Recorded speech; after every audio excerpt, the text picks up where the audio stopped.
Hi everybody and welcome to another piano video here on the Merriam Pianos YouTube channel. My name is Stu Harrison and today's video we're going to be covering Kawai's digital piano actions in their home digital series. This is a second video. We've already done one covering their portables, and this one we're going to be covering their home digitals. It's a huge range of actions, and so if you've been out there trying to research what all of these different actions mean, hopefully this brings it all together in one place, speeds your research up. Now, if this is the first time that you found us here on YouTube, I would really appreciate if you hit that notification and subscribe button so that you can become part of our ever-growing community of piano lovers. We love pianos here. We're very passionate about them and music making in general. I'm sure there's some other videos here that you'll just love to check out. Without further ado, let's dive right in with Kawai's digital piano actions on their home digital series right away.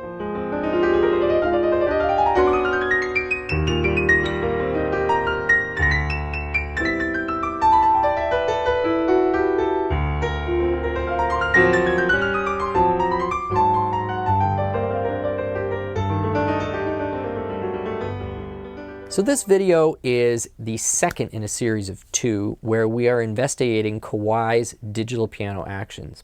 Now, we were excited to get into this because we get more questions about Kawai digital actions than any other, and it's because Kawai has more out there than any other. And so some of it is that people are confused what the difference is between one and the other, how focused should they be on these different names. Why does Kawai have so many out there?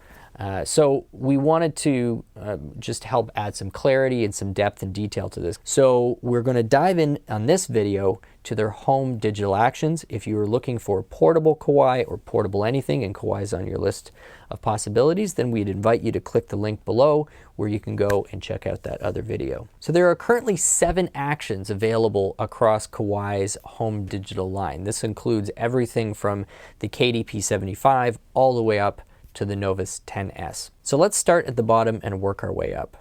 The first one is the RHC. Now this stands for Responsive Hammer Compact. That is a shrunken version of the original RH Action, which you could find in the early versions of their CN series, the CN2, CN21, CN22, all of that. And the RHC therefore has a shorter key stick. It was made lighter, and it was made really to go into some of the smaller digitals that they were coming out with, namely the ES100 and the ES110 was what kind of drove that specific design. However, it then evolved into what was made available in the KDP70 and the KDP110. Of course, the current versions are the KDP75, which still uses the RHC Action. This is a great action for beginner students because the cost is a little bit lower. It's easier to access from a budget standpoint. But there's a few things to know about why this is cheaper versus some of the more expensive actions. The big ones are that it's a double sensor and that it has no let-off, and that because it's a shorter key stick, for people who are more advanced players, you're going to notice more of a difference in weight between the front and the back. So there's 3 reasons why an experienced professional may not find this action to be as satisfying as, say, a beginner that doesn't either have those context or the needs for any of those 3 things. So this is one of those actions where there's just a single instance of that action available in the whole line, which is the KDP75. When we move up to the KDP120, and we move up to the RHCII, now we get an action that's evolved and is slightly more advanced than the RHC. The biggest difference is that they've added a triple sensor. So why is a triple sensor important? Well, for people who are going to be tackling more advanced repertoire and more percussive repertoire, that triple sensor can add more accuracy to the MIDI output. So you're less likely to get double strikes, or weird, spikes in velocity on that double sensor. It just really helps to average out anomalous readings when you are putting the key through some pretty fast motion. So it's got the triple sensor. It still doesn't have any escapement, and it still has a fairly short key stick. So for people who need the more accurate output, but are still not going to be having to get right in to the key bed for, say, some more nuanced classical playing, or maybe it's just your personal style, RHCII is going to work really well. This can be found on the KDP-120, but you are also going to find it on the portable side in the new ES-120. So like the KDP-70 and the RHC, the KDP-120 is the only home digital piano from Kawai using the RHCII. Now we move on to our third stop, which is the RHCIII. Now the RHCIII is a widely acclaimed digital piano action, which has been with us for several years and really won over the industry as one of the top actions out there currently when we're talking about plastic actions. The RHCIII can be found in the CN29, 39, which are just in the process of switching over to the CN201 and 301. It can also be found in the DG30, which is Kawai's compact digital grand piano.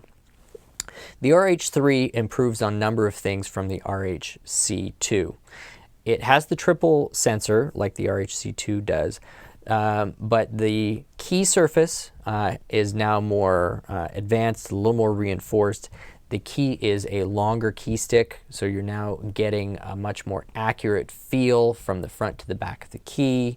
It now also has escapement or let-off simulation, which I've said many times to me gives a slightly better sense of control when you're playing into your lower dynamics. And the overall key bed on the RHCIII is more reinforced, so you're going to be able to lay into that action with more physical force without feeling any give at all. As we said in our digital action video, the reinforcement in the key bed underneath your keyframe has a really, I'd say misunderstood, but certainly a large impact on your sense of feel when it comes to action. You see this on acoustic pianos a lot. It's also very true on digitals. So the RHCIII really giving that first true all-around professional feel in Kawai's home digital line. Then we move into the CA series, and the CA49 and the CA59 use a wood keystick action called the Grand Feel Compact. Now, this is a similar action to what you'd find in the MP11 SE actually, although it does have a slightly shorter keystick and a slightly shorter pivot length. So the pivot length on the Grand Feel Compact is actually similar to some plastic actions out there. It's not that far away from, say, Roland's PHA50. So it's not quite as extended as when you get into the 79 and 99, but it does certainly give a greater sense of weight, but you do get some benefits when it comes to durability.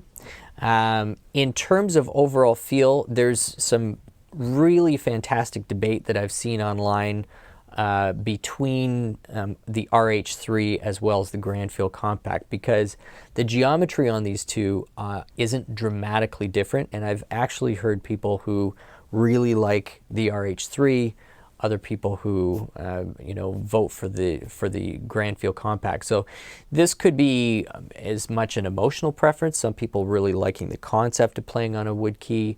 Other people may genuinely play that and feel like it's a more connective experience to them versus the RHCIII. But that is what's available in that CA49 and the CA59. Certainly Kawai charging a premium to get that wood key in there. Otherwise, the CA49 really just a wood key version in a lot of ways of the CN201. When we get up to our CA79 and 99, this is where we get our Grand Feel 3. This is our largest, most up-to-date, most advanced version of that wood hybrid key action. So the length of the key, the pivot point, top of the key surface, and even the back where the key is in contact with the capstand have all been improved, re-engineered over the previous version. And the CA79 and CA99 having some of the most fluid, smooth actions out there. There is actually quite a big difference in the sense of dynamic resistance between the 79, 99 and the 78, 98. And that was because of that change in resistance on the slip tape versus what is now a cap on the back of the key. So even though the key is weighted out the same, it's such a free-flowing motion. There's just absolutely no friction in that key whatsoever. It does have a bit of a different feel. But the upside to this, no matter what you prefer in terms of feel, is that the durability on that Grand Feel 3 is greatly enhanced over what people may have experienced on earlier Grand Feel Actions. In some situations where there was a really high level of use, the Grand Feel 2 and original Grand Feel, that slip tape actually had to be replaced after a couple of thousand hours of use. In a previous video, I think I'd mentioned that for high-level professional users who were picking up those actions, we actually had been offering in some cases to replace that slip tape right out of the gate with professional acoustic piano felt to get around that. There's now no need for that. Kawai has re-engineered a solution, and now the Grand Feel 3 is available $79.99. Now we get to the very top of the heap, which is our Novus 5S and Novus 10S. These actions really start their life as acoustic piano actions. The Novus 5 Action is so similar to a Kawai K200 that at a distance it would be forgiven that you had mistaken the two. The biggest difference, of course, is that instead of a hammer, you have a plastic, I believe it's some type of a carbon fiber reinforced plastic on the end of the shank that crosses the infrared beam instead of a hammer obviously hitting a string. But other than that, the weapon assembly, the key action, the action frame, the brackets, everything is virtually identical to that of a K-series acoustic upright piano. I really fell in love with this particular action, and for people who are fans of the channel and have watched other videos, you know that I couldn't really help but gush over my experience with the Novus 5, and I actually wound up going and purchasing a Novus 5 with my own money. Kawai doesn't give these things to me. And now enjoy that instrument at home. So I'm getting more and more familiar and in tune with that action and loving every minute of it, but that is what you get on the Novus 5. It's literally an upright action that rather than striking a string, you have sort of a simulated hammer that's crossing an optical beam. The Novus 10 is exactly the same principle, but with a grand piano action. And these actions, it's essentially a Millennium 3 action, again with the hammer replaced with this faux hammer that's crossing a beam. So on the Novus 10, you're getting pivot length, you're getting key stick length, which is totally in line with what you would find on a GX1. So for piano players looking for a digital piano where feel and authenticity are right at the top of your list, this is about the most fanatically reproduced action experience that you are going to find in the piano industry. So there you go. There are all 7 actions found on Kawai's home digital lineup, right from the KDP75 all the way through to the Novus 10S. We hope that the video and the facts and specs that we've been putting up on the screen throughout the video have been helpful to you. We're going to post as many of those in the description below as well for quick reference. And of course, we really wish that your research and your shopping experience is a positive one, and that hopefully we've been able to play some part in it.